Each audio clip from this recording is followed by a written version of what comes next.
NPTE StudyCast.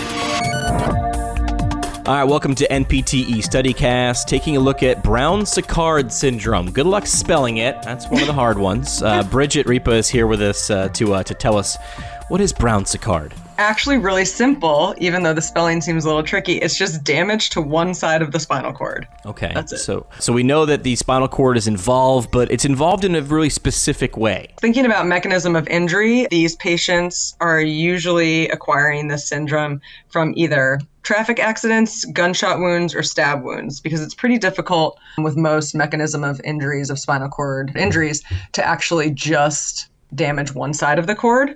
So you're going to see ipsilateral impairments with proprioception, vibration, deep touch, discriminative touch, and voluntary motor control. And then contralateral impairments for pain, temperature, and crude touch. So say that one more time, because I remember going over this list in PT school over and over again. One more time. Yeah. So ipsilateral impairments are proprioception, vibration, deep touch, discriminative touch, and voluntary motor control. And then contralateral impairments are pain, temperature, and crude touch. I can hear students out there listening to this just rewinding and going over that like 2 or 3 times, because that's what I was doing. They just have the privilege of hearing my voice over and over again. Differential diagnosis.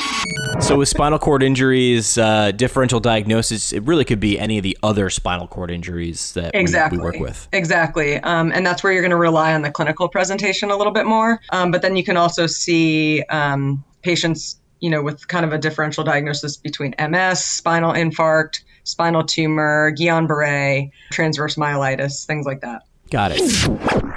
Differential diagnosis. Proving it, special tests, are any of those terribly important? And if so, which one? Obviously, you're going to rely on your imaging, so CT or MRI, to give you the specific diagnosis. But again, I'm kind of looking at how the patient presents clinically is going to be kind of your go-to, especially as a PT. Treatment examples. Now, what does a physical therapist do about it, working with the patient with Brown-Sequard? So any patient with a spinal cord injury, you want to make sure that medically they're managed first, establishing a bowel and bladder program, and then focusing your treatment on motor learning, task-specific training, neuromuscular re-education, weight bearing, tone management, functional electrical stimulation, aerobic training, positioning, splinting, bracing, locomotion if applicable, and then keeping an eye on shoulder pain since they'll be, doing a lot of compensatory strategies with their upper extremities. And then keeping in mind that this is a patient population where you want to allow for compensation. So, some of the other neurological populations, you want to decrease compensations as much as possible, but these are patients that will likely need to compensate in some way. Got it. What to know for the test.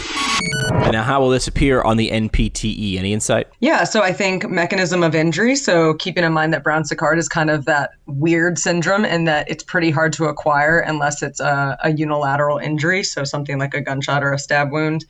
And then just knowing how it presents clinically. So those ipsilateral impairments and the contralateral impairments. Yeah, I feel like if you see gunshot wound or knife wound on the NPTE, Brown-Sequard should be in the front of your mind. Yeah, just start thinking about that. Yep. Perfect. That's all we need. Great. NPTE StudyCast. Brewed by the PT Pintcast.